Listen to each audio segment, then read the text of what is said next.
X-Play. Toilet humor goes mainstream in Neighbors from Hell. We play with controllers and get up and dance. It's Tiger Woods PGA Tour 2004. Shake it, baby. It's game time.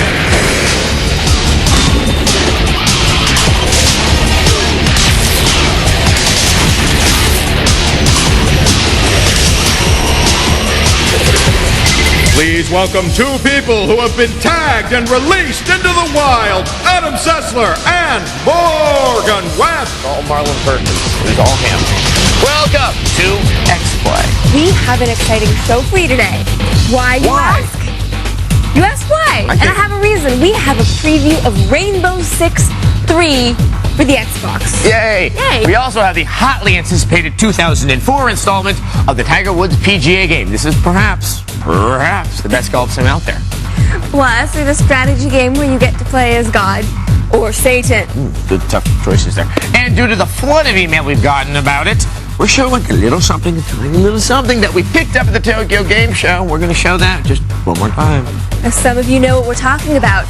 And if you don't, well, we'll show it to you later. So don't worry, we'll find out. Plus, Morgan is going to check out all those peripherals with the air cooling and the new designs and the goop. And the stuff. None of them came with goop.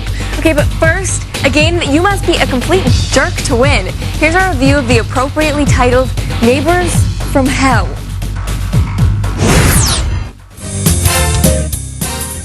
Neighbors from Hell is a mean-spirited puzzle game that is bizarrely presented in the format of a situation comedy. You enter the neighbor's house, greet your adoring fans in the audience, then go from room to room setting up practical jokes, booby-trapping the neighbor's belongings, and committing random acts of vandalism. The game itself is simple and played with only the mouse. You search for and explore clickable points, and use the items you find in combination with the environment to create misery and havoc.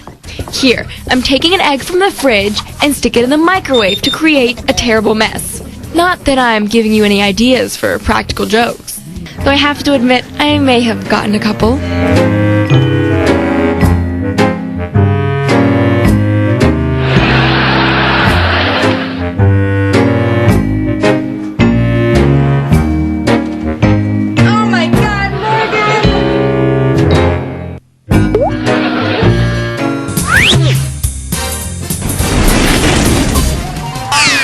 Maybe it's funnier in the game.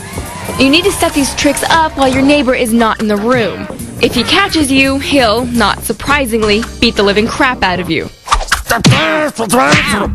You can't really blame him. You kinda deserve it. The challenge lies in finding the best order for your pranks, because your ratings go up if he runs into several tricks in a row. Since you know putting laxative in his beer is gonna send him bolting for the crapper, why not take the opportunity to get his toilet nice and clogged? Despite the hilarity of replacing someone's candy with toxic bath beads, there are some problems with the game. The neighbor's routine can be overly predictable, and there's often only one right way to solve the levels. And the game is short. If it lasts you more than half a day, you're in luck.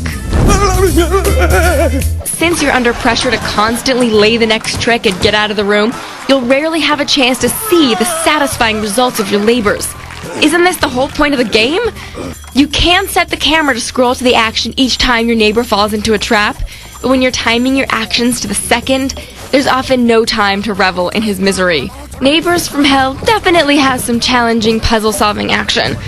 But its galling brevity, combined with the inability to actually watch the results of your tricks, make it a one-shot deal at best, with little replay value. Except perhaps in real life. We give Neighbors from Hell a tricksy 2 out of 5. I actually enjoyed Neighbors from Hell. Really? Well, it's kind of, I mean, it's really short. It's really short, but it's kind of fun, and I didn't find it so mean-spirited because it's cartoon people. I did feel kind of bad for the neighbor. He just seemed like some poor, nice, old, lonely man. You're breaking into his house and destroying everything he holds dear. Well, he's It's a little alone, weird. so he must have done something wrong. Oh, that's right. Of course, How do you Morgan explain must have that? liked the game because you routinely hit me, torture me, hurt me, wound me on television. So, of Shut course, up. this is it. Hey, Okay, speaking of hell, our next game is called Heaven and Hell. that is the worst transition ever. Don't make me hit you again. Okay, so it's a strategy game where you play a good or evil god. Kind of like Populous or Black and White or even Pikmin. Only those games are much better. Here's our review of Heaven and Hell. I'm a god. I'm a god. You tiny dudes are dead. I float weightlessly above you, angry, disdainful of all your pathetic acts. Beware my wrath, worthless refuse of my making. Driving Jesuits. What happened? Am I supposed to feel all-powerful over this ant farm? Heaven and Hell, Live and Let Die, has very little to do with anything in its title. It should be called Tiny Clunky Light-Colored Dudes Commingling with Little Clunky Tabasco-Colored Guys. As the Celestial CEO, you'll appoint an ambassador of your vision to roam around a mind-numbingly boring game space bringing religion to the masses. Yes, sir. Which, as history tells us, leads to nothing but trouble. In the gamer's case, this will only lead to tedium. Conversion is based on a series of very simple routines. You blow into town, cast a vision of an angel, follow it up with a scoop of rainbow, and then preach to them until they're buying whatever it is that you're selling. Should you decide to play a nice deity, your sermon-slinging prophet's name is Baptismon. Baptismon is a lousy name for a prophet. I'm sorry. His evil counterpart is Baptismael, the Baptist. Yes, that too is a lame name with very little divine intervention in the imagination department. Other prophets spring to your side in later levels. Their unique contributions are hard to see. Hey, what's going on down there? The Enforcer class is known as Beat Up Oban. His evil counterpart is known as Beat Up Male and has this slick little spell called Heavy Metal, where he drives his troops' fury with sheets of chunky guitar chords. Another odd feature of the Enforcer class is their conversion by the sword mentality.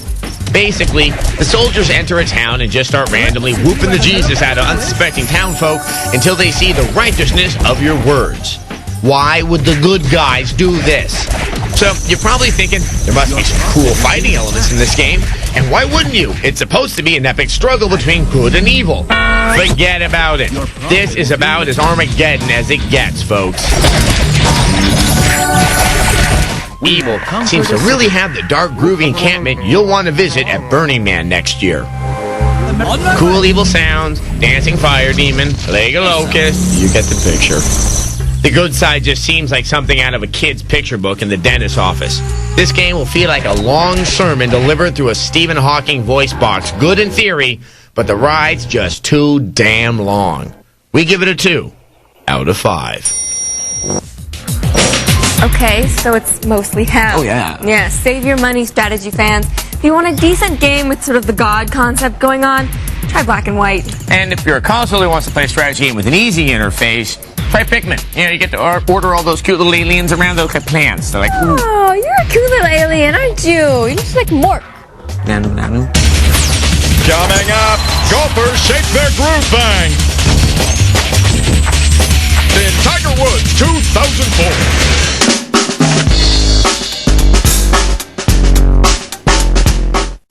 And now it's another Get Into Gear giveaway clue to win a 2004 BMW Z4 plus cool daily prizes. Leo Laporte here. Louis-Jacques Monde Daguerre was the inventor of the first practical process of photography. That's the clue. Now log on to techtv.com/getintogear and take the Get Into Gear quiz. And keep watching Tech TV weeknights anytime between 7 p.m. and 1 a.m. Eastern till October 31st for more clues and more chances to win. It's Tech TV's Get Into Gear giveaway, brought to you by RCA. Here they are, Miss America, Adam Sessler and Morgan Webb. Yeah, we're like the Voltron Lions. We come together to form one beauty queen. Like Master Blaster! We're the Manitou. Okay, we're nerds. We're back. And we have a golf sim. Yes, it's Tiger Woods PGA Tour 2004. That's this year, and it's from EA Sports. Ah! Look at that. He's looking at me. Too intently, it's like he's gonna come and mess up my hotel room. Okay. The 2001 installment of this series became the first golf game to use the analog stick to control the swing of your club. Andy. Genre defining. Yes, it was. But this 2004 game, it has Cedric the Entertainer in it, which is kind of like an analog swing, except it has nothing to do with it at all. Oh, God. Here's our review of Tiger Woods PGA Tour 2004. Tiger Woods PGA Tour 2004 is not your granddaddy's golf game. Sure, it has some of the frustrations related to real-life golf there. But this golf game is all about attitude, style, and such a wide assortment of addictive features. You will want to kiss Mario and his Toadstool Tour goodbye. Nice shot. To be fair, Tiger Woods PGA Tour 2004 is not radically different from 2002's version. Both include many of the same modes and feature a near-identical swing system, which involves quickly flicking the analog stick back and forth to simulate the natural stroke of a real club. PGA Tour 2004 differs from previous installments in the sheer number of options offered to you. Chief among the additions is the ability to create your own golfer with one of the best character editing tools ever released. This is even more fun than the actual golf portion of the game. It's sort of like Barbie Golf Edition. I didn't even know there were this many hairstyles.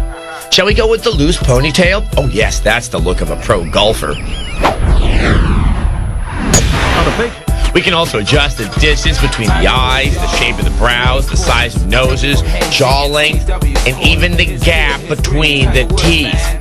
Players can also customize different animations for swinging the club or celebrating. The character models look great too, and while their faces may have had one too many Botox injections, they'll pump fists, wave their clubs, break dance, and perform other silky smooth moves that inject some much needed personality into what is traditionally a stuffy sport. 1, 2, meet me outside. From the moment DMX's Party Up plays in the background, you'll be partying up on the fairway. The action is fast. The commentary is ripe with dry humor. You'd probably say that flat out sucked. And the desire to personalize your character is too good to pass up. Though the game hasn't changed that dramatically, Tiger Woods PGA Tour 2004 marks the first significant upgrade to the series since it moved to an analog-based swing system. With a staggering amount of courses and ways to play, this game won't need to switch drivers to get more distance. We give it a 4 out of 5. On the hole for a nice birdie there. He's so dreamy. Huh? Okay, this is a great golf game, but okay, if you want something a little less sim-like and a little less serious, try Mario Golf, Toadstool Tour, or Hot Shots Golf 3. Yeah, once again, this game is proving that you just can't go too wrong with an EA Sports title unless it's Triple Play Baseball 2001. I'm never going to give up on that. All right, now we'll be back with that special footage we promised you at the top of the show. You feel the magic? Up next, Morgan deals with her control issues. Win a BMW Z4. Tech TV's Get Into Gear giveaway. It's on now. Soylent Green is Adam Sessler and Morgan Webb. Okay. Welcome back. You know what pisses me off? Whoa, yeah, what? Okay, well, sometimes the announcer. But it really pisses me off when people try and sell you just crap. This is a rather strong position to take at the start of the block. Are we talking about like novelty dog crap? You know, poop in the hand? No, I'm talking about like the crap that you don't need or the stuff that doesn't work right. Like all those third-party controllers. They're almost all lame and they never work right. And they always try and convince you that, oh, they're better than the controllers from the company that you got for free already. But meanwhile, you spent like $25 on just plastic crap. You got anger. I know. I'm cheap, basically. But I had anger and I took care of my problem. Watch this.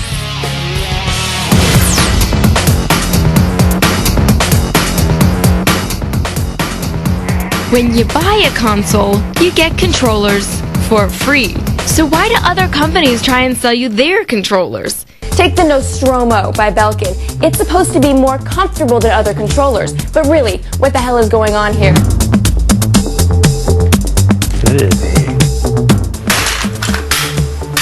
Do you get really excited when you're playing a game?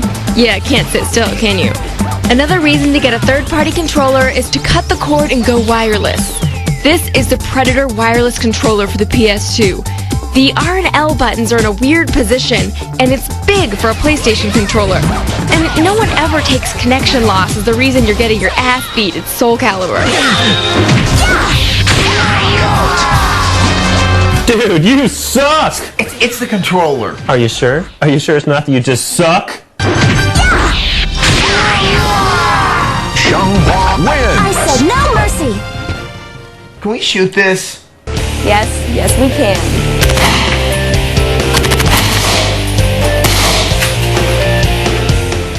Now, the wireless controllers we like are from Logitech for the Xbox and the PS2, and for the GameCube, look no further than Nintendo's own Wavebird. It gets pretty stressful, doesn't it? You're being super sneaky in Splinter Cell, your nerves are shot, and your palms are so sweaty they're dripping into your shoes. So you think, hey, I'm gonna get an air-conditioned controller. So you go and you pick up Nyko's Airflow for your Xbox. And your hands do seem to be cooler, but it feels cheaply made, and the buttons aren't as responsive, and no one ever believes it's the controller. Hey, you remember that time I said you suck? Yeah. Well, you still suck. Yeah, you're better off just getting a rag and wiping yourself off.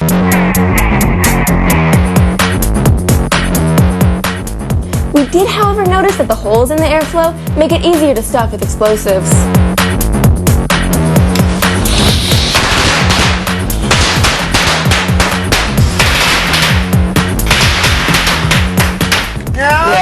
So the controllers aren't so good for playing games, but they are good for stress release.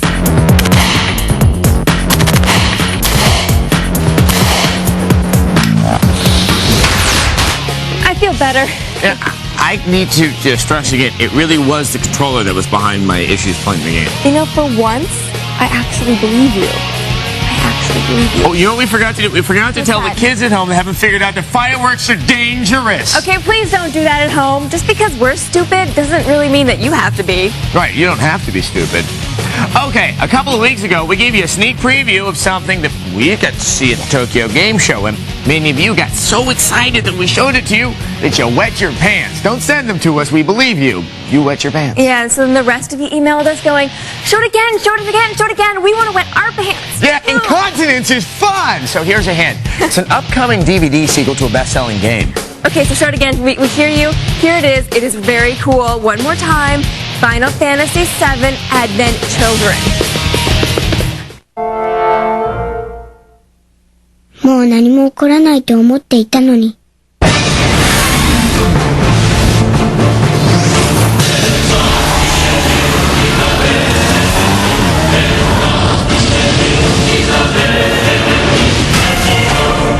俺は許されたいんだと思う。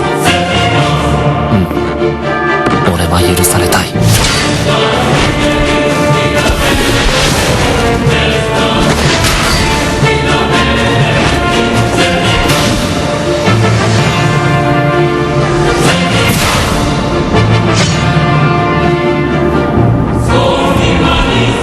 お前の分まで生きよう。そう決めたんだけど。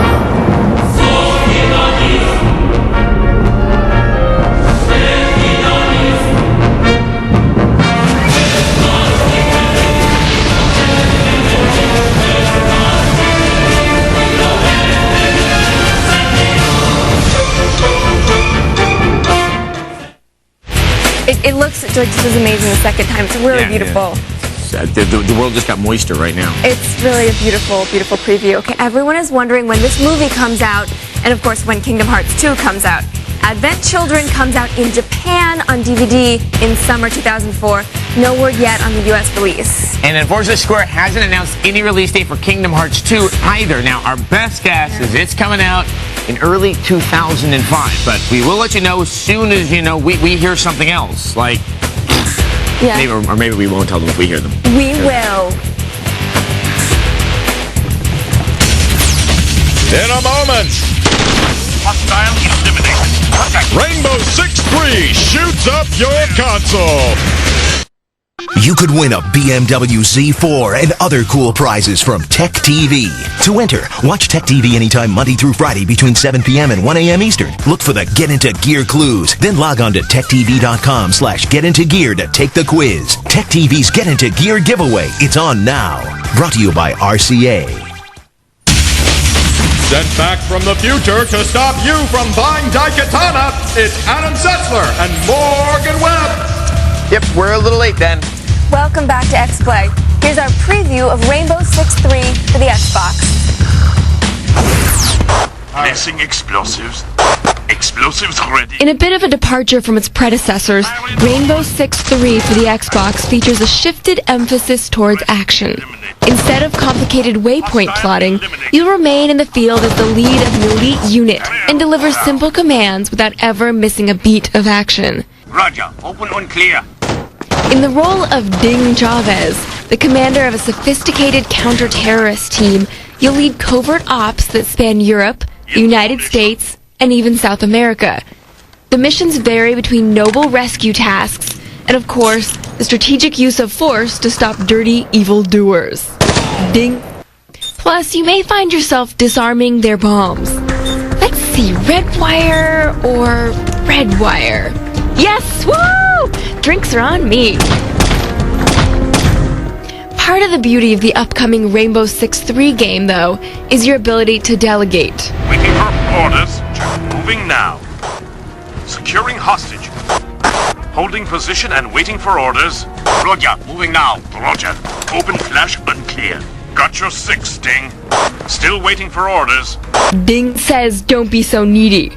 The game's visuals will be an improvement over the PC version. The environments have a realistic quality, and the characters themselves move in lifelike fluid motions. In fact, the right mix of confusing orders can even lead to an impromptu dance-off. Roger. Witness it. Roger. Gotcha. Oh yeah, I like the way you work it. Gotcha. Right. Shake your moneymakers. Informant. Roger. So the pre-missions will give you an opportunity to outfit yourself with the latest real-world gear. And afterwards in the field, you can put this stuff to the test. You'll be able to use the latest in infrared and heat imaging technology. Taking fire! Plus, it might be fun to surprise the perpetrators with an occasional flash bomb. I said surprise the perpetrators! Okay, shake it off. Now, given the level of violence inherent to the game's subject matter, thinking on your feet is going to be crucial. Perhaps the most exciting gameplay feature of Rainbow Six 3 will be its support for Xbox Live, which will offer the option of both team-based cooperative and competitive gameplay, as well as support for voice communication. Hey guys, tell me, is that a Rembrandt? Roger. Above and beyond the single-player game, the online options should offer incredible potential for long-term replay value. Look for our full review soon. And Rainbow Six 3 will be out on the PS2 and the GameCube in late 2004. Well, I want it, and if you want to find out more about it, go to our website, techtv.com/xplay. Good night.